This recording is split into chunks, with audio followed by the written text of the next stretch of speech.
It's now or next. Carrier reduzida. Sete sustentável. Me responde, querida. Thank you.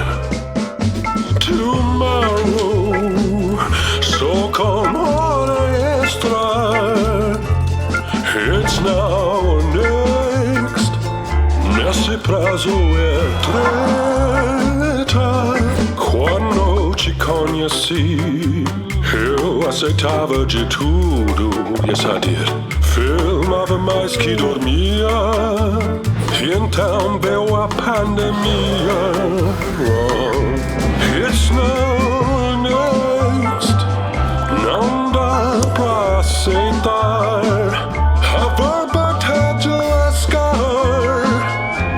Vamos burnoutar. Thank you. It's now or next. Saúde mental não pode ficar pra outro carnaval. Thank you very much. Anybody got a burger? O que vai acontecer depois, a gente pensa agora. Debates, reflexões e premiações, tudo now no Wext. That's a burnout.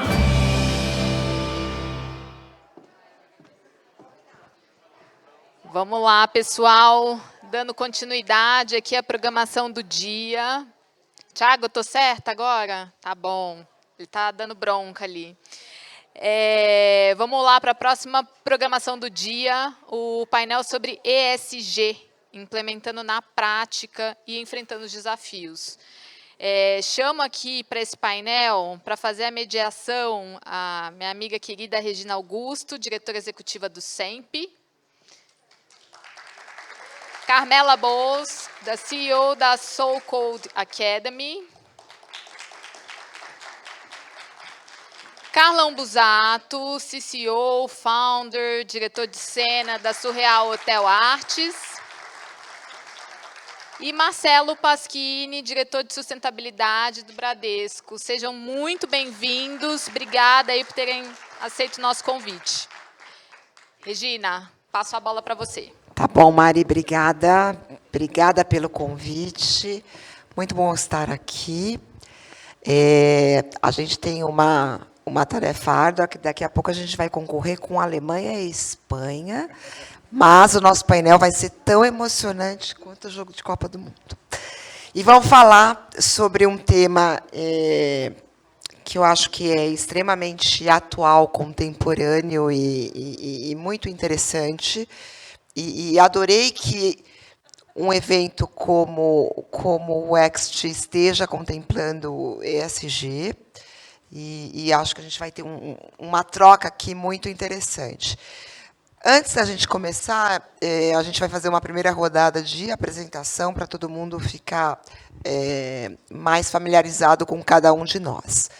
Eu sou diretora executiva do SEMP, o Fórum de Autorregulação do Mercado Publicitário, sou jornalista de formação e há pouco tempo estou atuando como uma dirigente de uma das entidades de autorregulação do mercado, né? E uma dos meus grandes aprendizados nessa nova jornada tem sido estudar muito sobre governança, né? Então, acho que de todas essas letrinhas do ESG, o G, para mim, é extremamente importante, porque não só numa entidade ou numa instituição, como a que eu estou hoje, mas nas empresas em geral, principalmente empresas do nosso mercado, a governança não é algo, principalmente porque são empresas formadas por profissionais, negócios criados, né, na base do empreendedorismo, e depois, quando ganham escala, que se profissionalizam. Então, acho que também é um ponto importante da gente falar. A gente fala muito do S e muito da questão ambiental, mas acho que também é legal o G, que está no meio, fazendo essa ponte, também a gente falar. Então, eu queria rapidamente que cada um de vocês se apresentassem, para depois a gente começar a discutir. Carlão, começa com você. Sou o Carlão Busato, Sou da Surreal Hotel Arts, também diretor de cena e sócio fundador. Estou aqui hoje para falar um pouquinho também de como é que a produtora tem trabalhado com essas questões de ESG. E a gente, enfim, vou deixar esse assunto para depois, acho que ele se apresenta, depois eu entro em detalhes. Você. Carmela Borchi, eu sou fundadora da SoulCode, que é uma edtech de inclusão digital e impacto social. Eu venho do universo de tecnologia, especificamente de marketing e comunicação, aí onde eu estive mais de 20 anos. E para as mulheres, eu acabei de ganhar um prêmio de educação e qualidade no ONU Mulher Estados Unidos. Representei lá com mais 3 mulheres. Então, é sobre isso que a gente vai falar hoje. A gente foi lá buscar. Bom, boa tarde a todos. Sou Marcelo Paschini, responsável pela área de sustentabilidade do Bradesco. O Bradesco, acho que todos vocês conhecem, né? Um banco que é extremamente inclusivo, né? Cresceu dessa forma, tem uma atuação bastante ampla dentro do território nacional, muito presente em cada um dos municípios brasileiros. No final, a gente acaba tendo praticamente 50 mil pontos de venda no Brasil inteiro, seja através de agências próprias, seja através de correspondentes bancários onde a gente atua, e sempre com uma pegada bastante próxima das pessoas, né? Mas é lógico que um banco atua em todos os setores da sociedade, né? E que a gente tem uma responsabilidade do ponto de vista ESG que vai muito além da nossa operação própria, né? Por toda a atuação que a gente tem com os clientes e tudo mais. Então, espero poder contribuir bastante aqui com o painel e também me coloco depois à disposição para caso vocês queiram tirar alguma dúvida ou conversar a respeito de banco ou de qualquer outro tema. Obrigado, gente. Muito bom. O legal é que eu acho que cada um de vocês vem de lugares diferentes e são experiências muito complementares para a gente falar desse tema. Eu quero começar, Carmela, com você, porque a SoulCode é uma edtech, né? E ela tem essa pegada muito de formar profissionais para o mercado de tecnologia, mas olhar para profissionais que estão em situação de vulnerabilidade, né? E foi criada na pandemia. Conta um pouquinho dessa curta jornada e desse novo negócio que você está à frente, depois de muitos anos no mundo corporativo. Bom, eu vou pedir para o pessoal colocar um vídeo, porque quem vai falar um pouco disso é a Patrícia. Quando eu vi que você estava fazendo essa pergunta, eu pensei, nada melhor do que um aluno, né, que teve a vida transformada, e contar um pouco do que aconteceu com a Patrícia. Então, se vocês puderem colocar o vídeo, pessoal.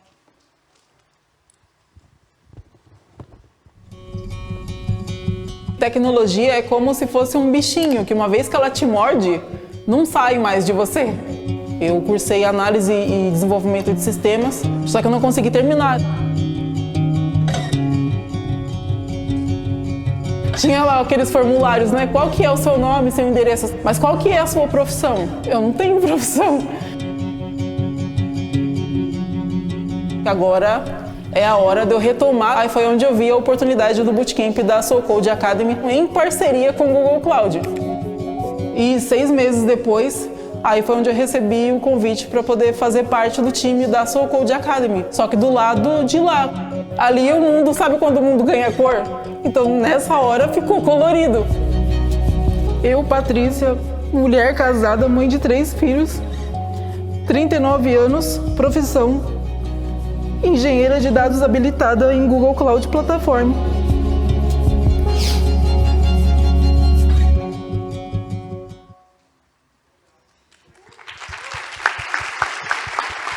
Se eu ver esse vídeo, sei lá, 1000 vezes, eu me emociono sempre, porque...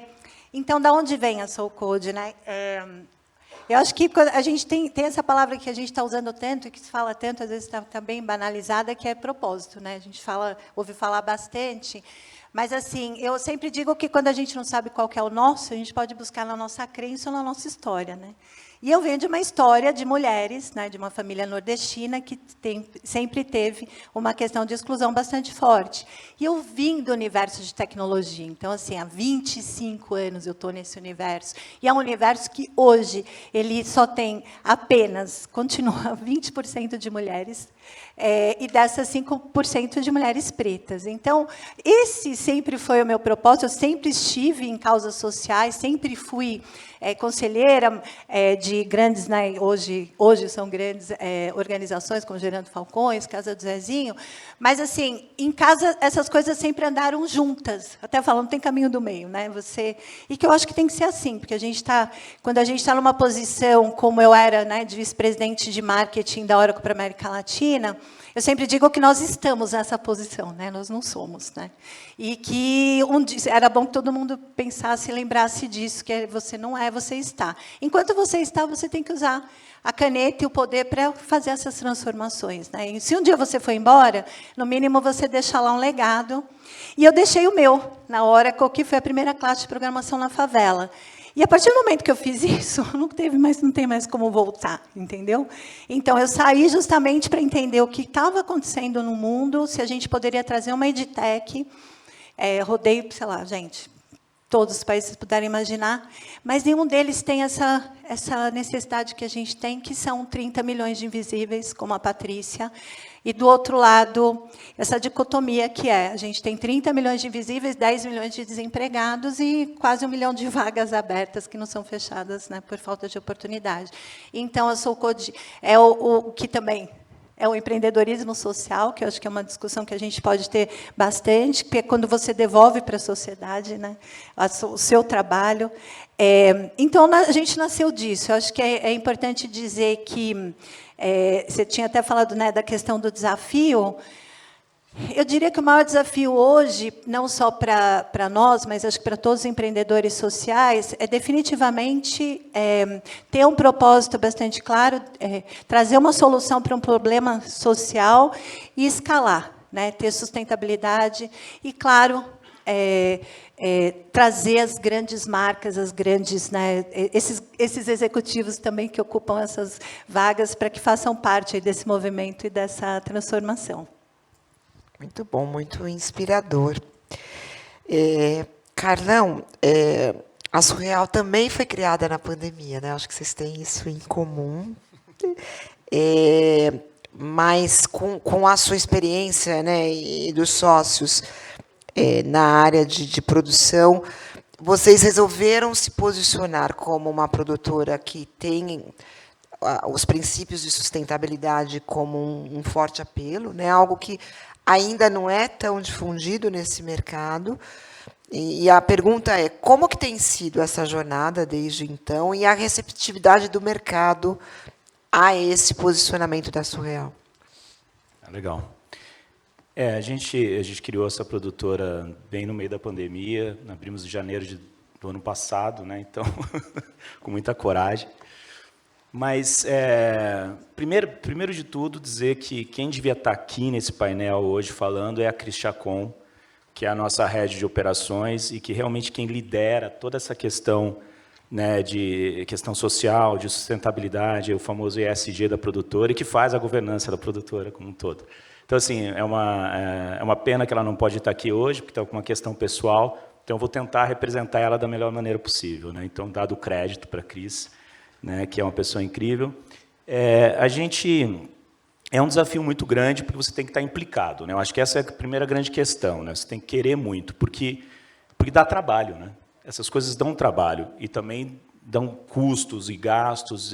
Mas como a gente é uma produtora que estava começando e todo mundo que estava envolvido com esse projeto queria, então a coisa ficou mais simples, né, nesse sentido, porque quando você quer fazer, parece que as coisas e as portas vão se abrindo e as coisas vão acontecendo para que aquilo se desenvolva de alguma maneira.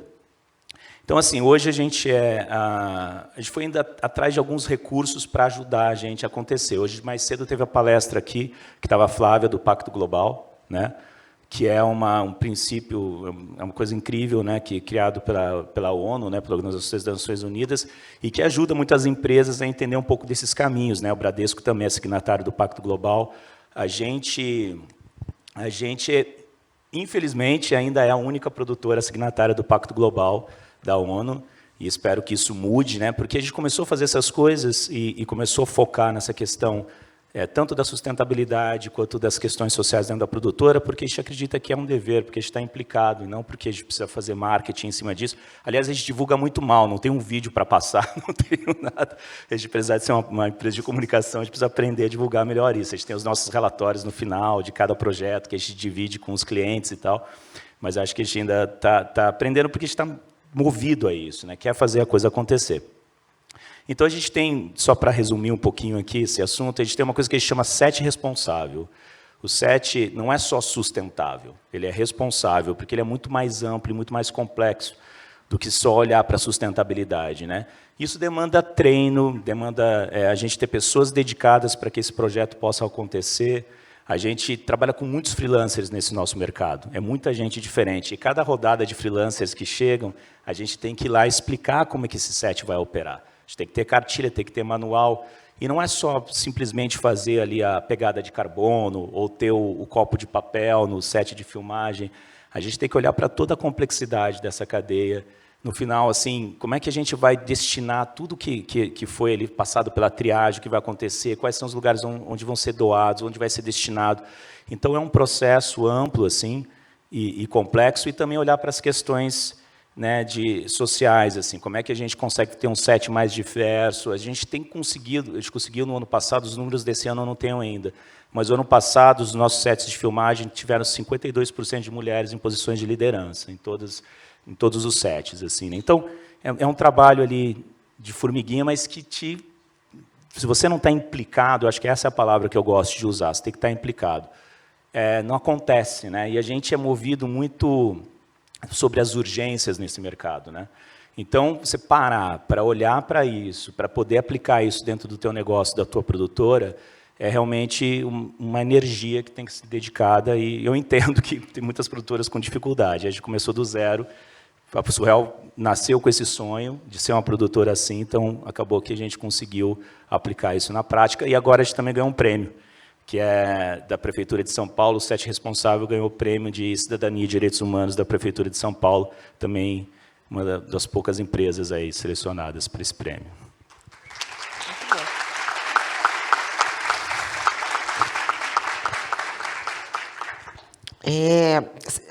Eu, durante a pandemia, eu fiz um mestrado, fui estudar sobre diversidade pelo viés das relações raciais, e estudando isso, enfim, aí eu passei até a fazer algumas palestras e dar cursos sobre isso, e olhando para o mundo corporativo, uma das empresas pioneiras que eu descobri em questões de diversidade, muito antes disso,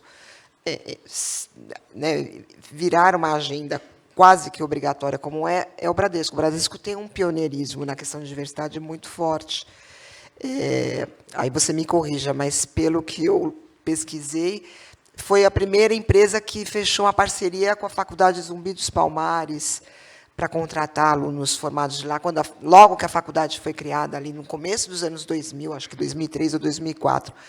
E eu achei super interessante, e quando eu vi que você estaria nesse painel, Marcelo, eu achei bárbaro, porque aí eu falei, olha, que bacana, porque eu tenho usado, inclusive, nas minhas apresentações, o case do Bradesco. E aí a minha pergunta para você, como head da área de sustentabilidade de uma instituição como o Bradesco, é qual que é a relação dessa área com a estratégia de negócios do Bradesco, né? Já que o Bradesco é um banco, ou seja, está na ponta ali da cadeia alimentar do nosso sistema capitalista, enfim, como que é isso do ponto de vista estratégico mesmo? Não, bacana. Quando a gente pensa em banco, a gente tem sempre que pensar da atuação que o próprio banco tem e da importância que a gente tem com relação aos clientes, né? Então, pensando do ponto de vista do banco, né, num primeiro momento, o banco ele tem uma série de ações que ele faz em relação à questão de sustentabilidade já há muitos anos, né? Eu comentei com vocês da questão de inclusão financeira, né, de cidadania financeira, que vem com a gente desde o começo. Foi assim que a gente, no fundo, cresceu e chegou ao tamanho que a gente é, né? Foi o primeiro banco a ter portas abertas, de fato, a ser aberto ao público e não ficar só com só restrito a um segmento da população. E foi isso que permitiu que a gente crescesse. E desde muito cedo a gente, por exemplo, criou a Fundação Bradesco, né? Desde 1963. O banco foi fundado em 43, né? Durante a guerra. Então, vocês veem, são muitos anos aqui de investimento na questão social, na questão de, né, inclusive de educação da população brasileira. A Fundação Bradesco, hoje, para vocês terem uma ideia, está presente em todos os estados brasileiros. A gente tem 40 escolas, né, sempre em locais de vulnerabilidade social bastante grande. E, no fundo, provendo ensino gratuito, né, com uniforme, alimentação e tudo mais, para praticamente 100 mil alunos todos os anos, né. É um investimento que deve totalizar esse ano aqui próximo de R$1 bilhão, né, direto nessa parte de educação. Mas o banco não para por aí, né. Então, tem uma série de ações que a gente faz do ponto de vista ambiental do próprio banco. Então, já há mais de 15 anos a gente faz inventário de emissões, a gente compensa essas emissões.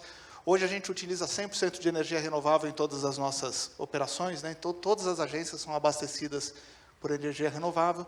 Parte disso a gente compra diretamente das produtoras de energia. Parte a gente tem, inclusive, geração de energia distribuída para fornecer diretamente às agências.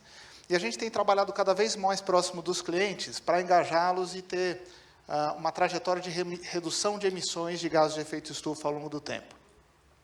Esse é um desafio maior ainda, porque, no fundo, a gente se comprometeu em ter 0 de emissões de todo o nosso portfólio financiado até 2050. Quer dizer que a gente tem que, ao longo dos próximos 20, 30 anos, trabalhar para que cada um dos nossos clientes reduza as suas emissões e alcance o 0 até 2050. A gente tem metas intermediárias, né, para estar alcançando isso, e a gente tem trabalhado incansavelmente para que a gente consiga, de fato, mensurar quais são as emissões de cada um desses clientes e trazê-los para essa agenda para garantir que a gente consiga ter essa trajetória mais positiva, né? A gente tem uma série de programas também, como, por exemplo, o programa junto com a SOS Mata Atlântica, onde a gente já plantou mais de 34 milhões de árvores ao longo dos últimos 30 anos de parceria.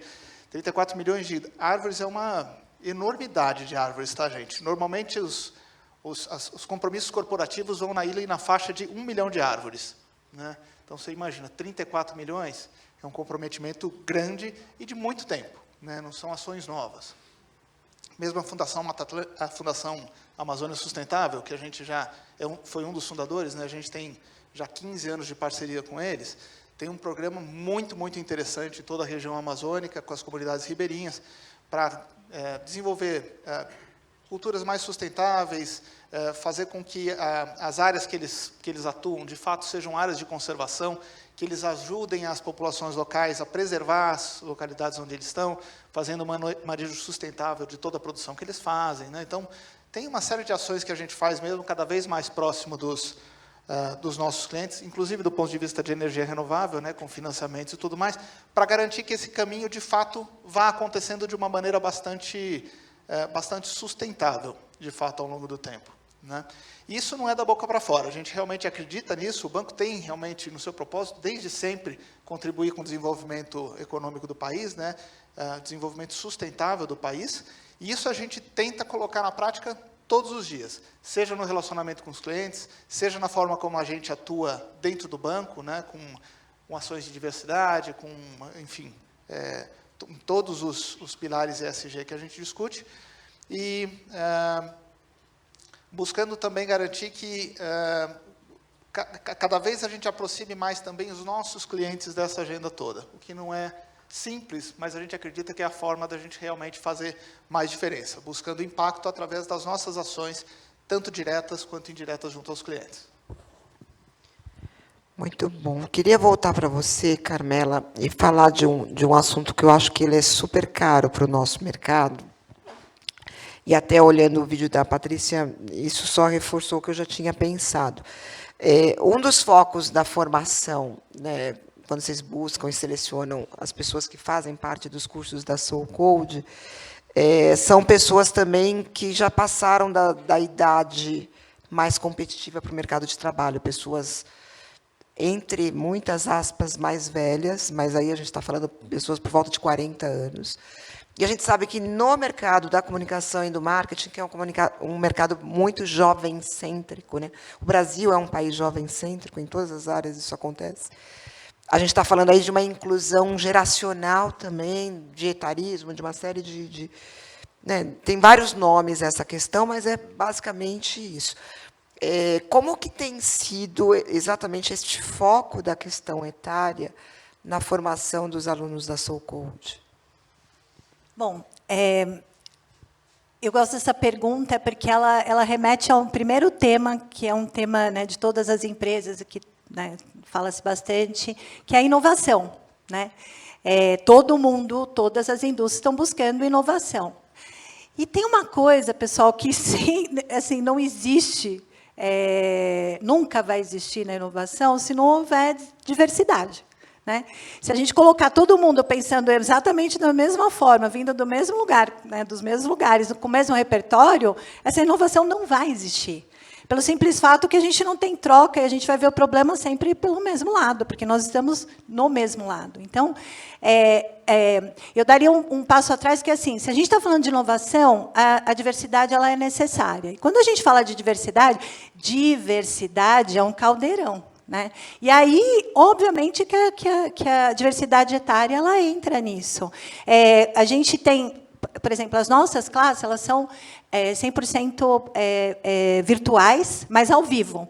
E é muito interessante de ver, porque a gente tem de mais 18 a mais 60.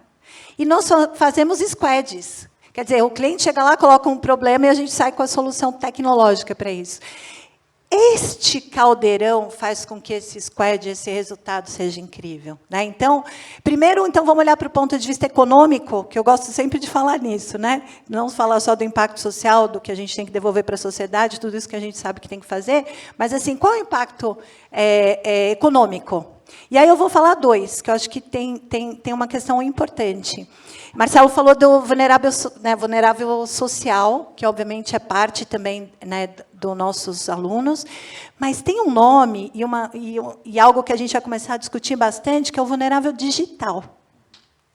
Cara, e todo mundo vai chegar aí. E todo mundo tem na família. Se você ainda não tem alguém perto. E na indústria de audiovisual também, na de marketing também, enfim, todas. O que é um vulnerável digital? A gente fala, né, para quem está no asfalto, que a gente a maioria de nós vive 80 anos. Como é que pode que com 40 anos você absolutamente deixa, né, você passa a ser um vulnerável?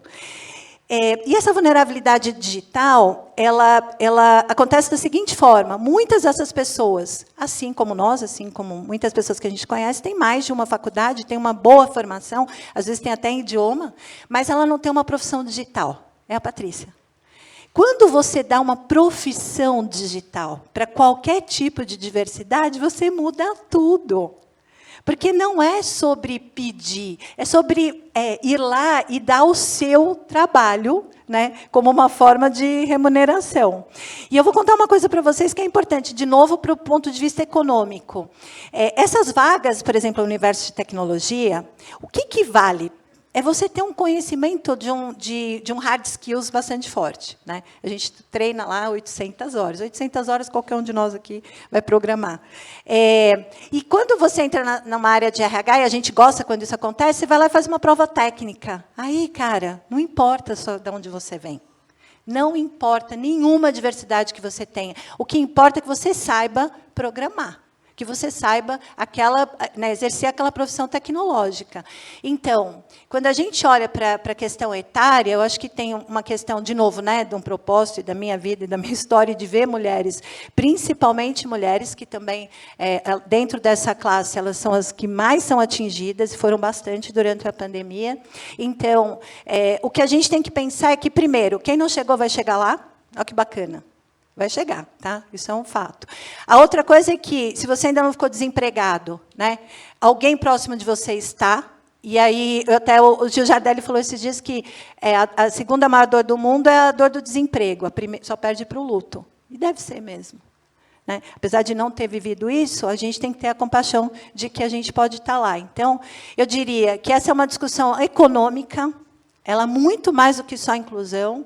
Ela é uma discussão que ela tem que existir, porque a gente é um país, né, que está envelhecendo, as pessoas estão envelhecendo, e tem vaga aberta. Então, que elas sejam ocupadas. E, pessoal, eu venho de Big Tech. Se você vai para o Vale do Silício, não é esse jovem cêntrico.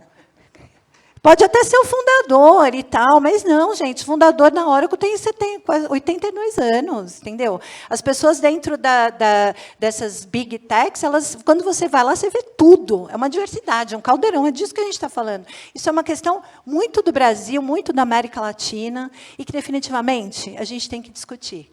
Né? Mas, para o lado econômico, acho que é por aí o caminho. Exatamente. Eu costumo dizer que a diversidade geracional é a única diversidade que é democrática, né? Porque se tudo der certo, todo mundo vai ficar mais velho, né? Porque a alternativa a isso é péssima. Então, não é igual, né? Porque cor de pele ou uma deficiência, alguma coisa é mais específica, mas envelhecer é uma realidade. A gente já é um país que não é mais jovem, né? Não somos mais um país jovem, e eu acho que no mundo corporativo em geral, mas no nosso mercado, eu acho que essa questão precisa ser muito debatida, né? E acho que temos que começar a olhar para isso urgentemente. Se não for pelo amor, vai ser pela dor. Isso. Entendeu? Isso. Aí vai pela dor que funciona também, né? É isso aí. É isso aí. Carlão, você estava falando lá na primeira resposta sobre aí as premissas, né, da Surreal, dessa questão da sustentabilidade, do SET sustentável, enfim. Fazer tudo isso implica também investimentos maiores, custos maiores, enfim. A sua proposta de valor, aí valor, né, com caixa alta, ela é, digamos assim, mais premium. Os clientes estão dispostos a pagar por isso? Acho uma pergunta bem interessante, mas acho que eu começo olhando primeiro para a gente, né, para a produtora, né, o que a gente quer fazer. Então, assim, isso é o mais importante. E assim, tem uma frase que sempre circula muito nesse mundo do ESG, que é: se você é parte do problema, você tem que ser parte da solução, né? E a gente vai ter que ser parte, porque um set, uma produção, de uma maneira geral, produz um lixo inacreditável, assim, né? Quando você começa a olhar lá todos os nossos números assim de carbono e vai somando e vai vendo, assim, é realmente uma coisa muito impressionante. Então, assim, independente dos clientes, a gente está fazendo a nossa parte e esse investimento hoje sai do nosso bolso, né? Então, assim, a gente está fazendo porque quer. Porque o impacto que isso tem no mercado, apesar de não ser muito grande, ele vai começando a criar alguns nichos e algumas diferenças, assim. Cito um exemplo que a gente teve, que foi muito feliz no final do ano passado. A gente fez uma produção, fez uma propaganda de um lançamento da Netflix. E ao final de toda a nossa produção, a gente mostra esse relatório, né? O que aconteceu nessa filmagem, como é que a gente fez, como é que a gente operou. É um relatório super completo, super interessante, mostrando tudo que a gente fez nessa questão do set responsável, né? Porque eu chamo de set responsável, a produtora. E aí o pessoal da Netflix chamou a gente para conversar. E falou assim: olha, a gente quer entender como é que vocês estão conseguindo fazer, porque a gente só viu vocês fazendo, assim, de todo mundo que a gente trabalha. E a gente quer poder... se vocês estão fazendo, a gente quer cobrar os outros para fazerem também. Tipo assim, vamos arrumar problema aí para todo mundo. Não, mas o fato foi super legal, foi uma conversa super rica, de bastante troca, e, de fato, agora, tem gente aí que está recebendo pedidos de orçamento da Netflix para fazer os trabalhos, eles já vêm lá com uma série de questões e pedindo, e a gente sente que alguns clientes, né, já estão entrando nesse mundo, estão fazendo a parte deles, estão fazendo a parte do problema, pedindo para que tenha, e quando vem do cliente, aí sim, né, esse custo ele passa a ser pensado e embutido dentro do orçamento também. Mas, independente disso, a gente vai fazer porque a gente nasceu assim e a gente está implicado, como eu disse. Sim. Então, e só uma coisa que eu queria falar sobre a vulnerabilidade digital, que foi uma palavra que eu aprendi com a Carmela aqui. E a gente teve um caso na produtora que são esses aprendizados, né? Quando você começa a fazer esses movimentos, você vai descobrindo, né? A gente vai lá, tem todo o nosso processo de inclusão, então traz profissionais periféricos e vai trazendo. E um dia a gente foi lá, tem uma pessoa que era júnior, que tinha vindo da periferia e começou a trabalhar na produtora, e a gente vai lá e mete um MacBook na mão da pessoa, que é da Apple, que na nossa área todo mundo usa e tal. E deu alguns dias, a pessoa pediu demissão. E daí eu falei assim, nossa, o que aconteceu, gente? O que está acontecendo? Né? E aquilo me impactou muito, e a gente foi tentar descobrir. Eu pedi para uma outra pessoa tentar, né, conversar com ela e ver o que estava acontecendo. Ela falou que ela não sabia mexer na máquina e estava com vergonha de dizer que não sabia mexer. Essa foi uma experiência muito rica para a gente, porque a gente sentou, falou assim, não, calma aí, vamos lá, vamos resolver isso junto, né, porque a gente quer muito ter você aqui na produtora, e não vai ser por isso. Né. Mas foi um grande aprendizado, né, porque a gente está tão no automático, trabalhando, Mac, todo mundo usa, todo mundo faz, que a gente não se deu conta que tinha uma pessoa que nunca tinha visto um MacBook, não sabia nem ligar e tal. Né? Então, é muito legal isso, assim, e está muito legal te ouvir também, o trabalho que você está fazendo, bem especial.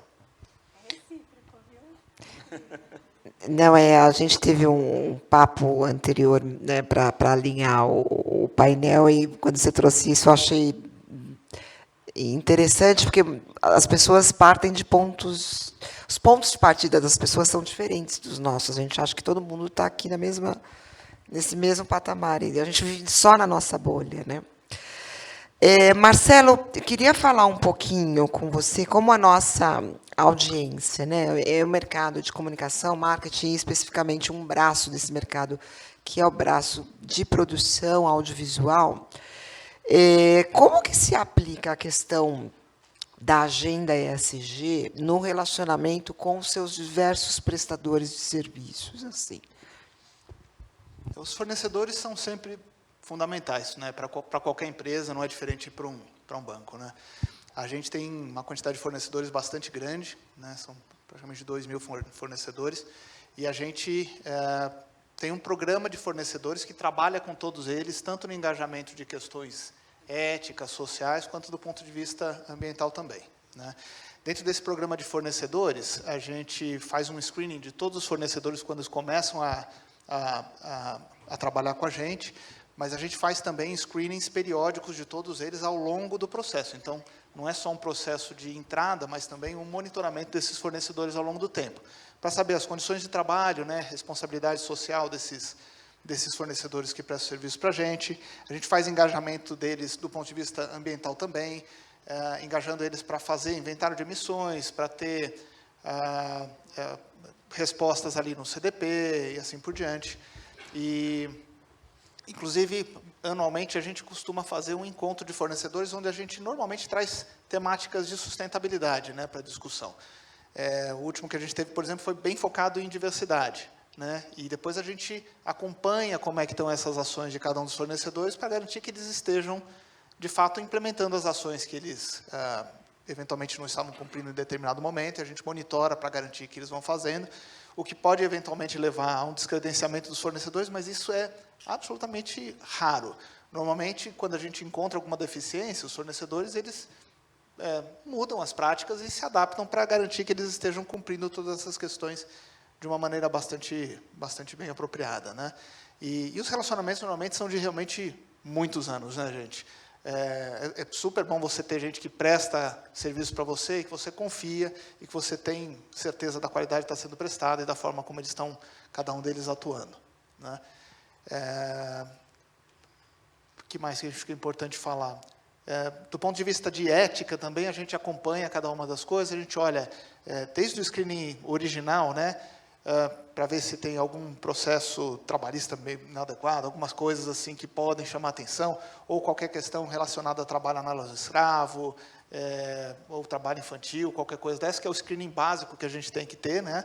Mas a gente também monitora a mídia para ver se tem qualquer tipo de questão que afete esses nossos fornecedores, para que a gente entenda o que está afetando, o que eles estão fazendo para tratar aquela questão que surgiu, né? Para garantir que a gente tenha realmente um hall de fornecedores absolutamente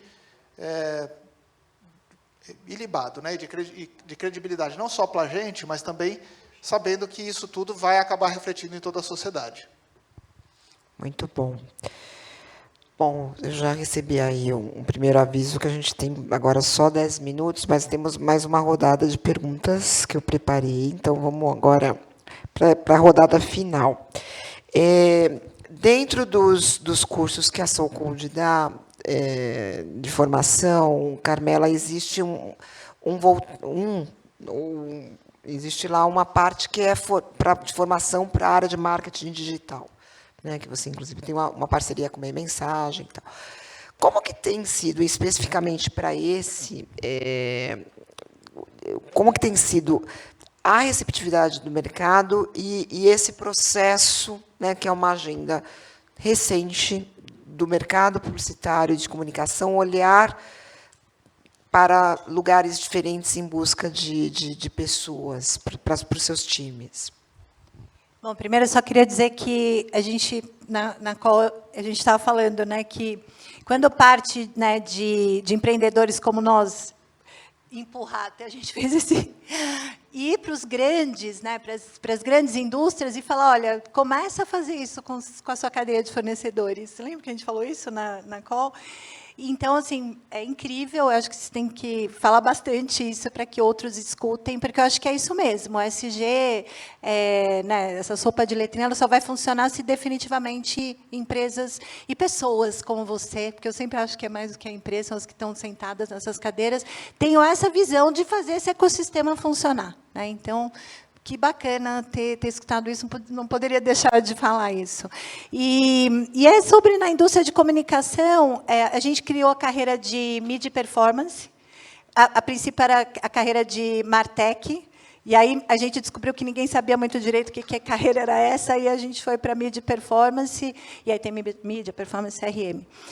O que acontece com essa carreira? Ela foi uma iniciativa exatamente para trazer essa diversidade para essa indústria de comunicação, que, pelo amor de Deus, gente, é a que fala para o mundo e no Brasil que rege as marcas, que vai, né, falar e representar essas marcas, né, falando de diversidade, de inclusão.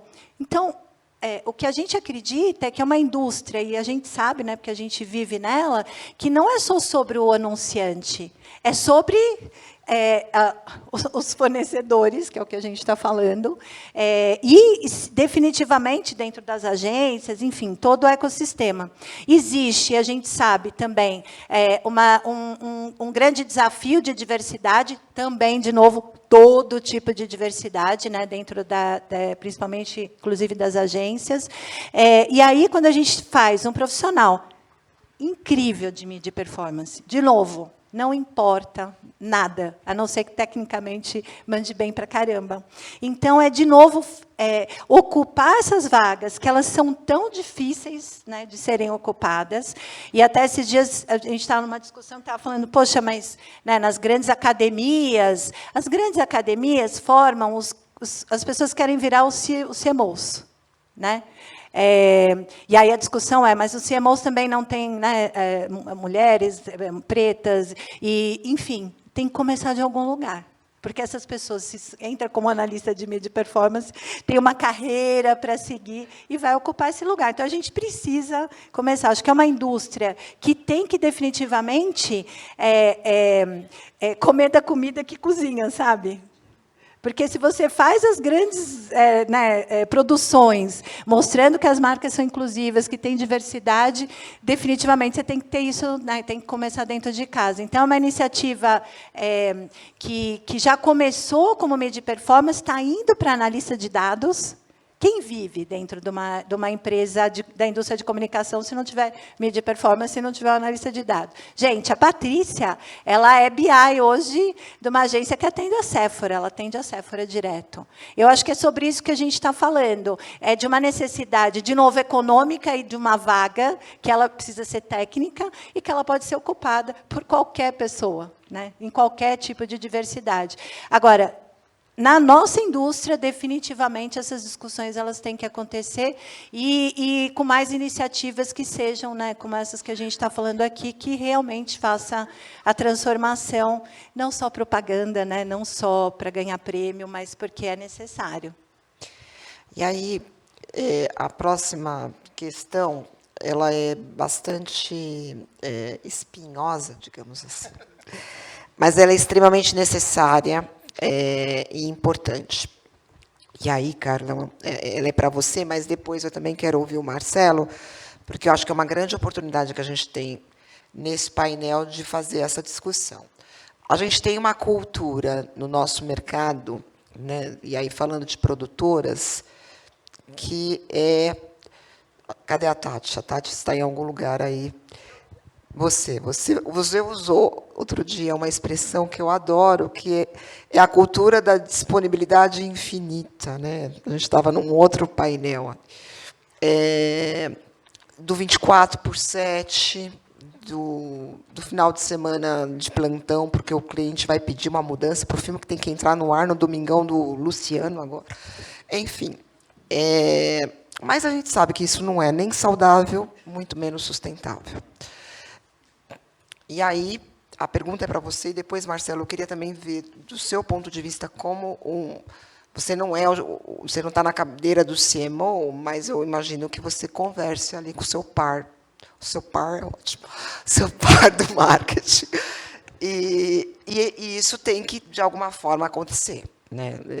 Porque, principalmente no mundo pós-pandemia, onde as relações de trabalho estão sendo questionadas, onde as novas gerações estão simplesmente falando tchau, eu não aceito isso, porque eu quero ir trabalhar da praia, eu não vou ficar domingo à tarde numa sala fechada, finalizando um filme que tem que entrar no ar, que você podia ter passado uma semana e você passou na sexta-noite. Então, assim, acho que aqui é o lugar para a gente discutir essas coisas. Se a gente está falando de ESG, não é greenwashing, né, eu imagino. Acho que tem que ser de verdade. Então, eu queria ouvir você, Carlão, e depois o Marcelo. E a gente tem 5 minutos para... Vamos lá, vou tentar ser bem sucinto aqui. Acho que essa é uma grande questão, é uma questão que tem nos acompanhado muito, sobretudo neste ano, assim. Porque na Surreal, a gente faz tudo que está ao nosso alcance, a gente está fazendo. Eu já falei aqui do set responsável, a gente falando também assim, em questões, por exemplo, é uma produtora onde a gente tem a maioria de mulheres, são 54% de mulheres na produtora, temos 37% de pessoas pretas, 44% de pessoas LGBT, que é a mais, e a ideia é, conforme a produtora crescer, ainda melhorar esses números. Então, essas coisas a gente faz. Onde que questões que a gente não consegue trabalhar, jornada de trabalho. Jornada de trabalho é um negócio, é uma missão dessa área, né? E assim, como é que a gente vai conseguir trabalhar isso dentro das produtoras? É só quando essa questão realmente for amplificada e chegar em outros territórios, assim, porque a gente perdeu alguns projetos esse ano por cronograma, é uma loucura isso. A gente estava com a devolução criativa que tinham adorado, a gente tinha chegado no preço, e aí as pessoas falaram, mas a gente precisa que o filme seja entregue em tal data, sei lá, eram 2 semanas e meia para produzir, fazer o filme e tal. A gente falou, é impossível fazer esse filme. É impossível não é porque foi alguém que foi lá e fez, mas isso implica em que pessoas vão trabalhar na pré-produção do filme, o diretor, a diretora de arte, o assistente de direção e toda a equipe ali da produtora, 16 horas por dia. Isso é um fato, não tem como não fazer, porque vai ter que levantar uma reunião de produção junto com o marketing, junto com a agência, em uma semana, às vezes menos, né? Então, essa questão da jornada de trabalho é um lugar onde a gente está com muita dificuldade de trabalhar e de fazer o mercado entender, porque ele também implica em preço, em valor, porque a gente trabalha com profissionais, né, que são, às vezes, semanistas, outros que são diaristas, conforme você estende também, isso vai mudar o custo, quer dizer, quanto que do outro lado também estaria disposto a falar, não, calma aí, mas para a gente poder organizar essa bagunça, vai acabar custando mais caro.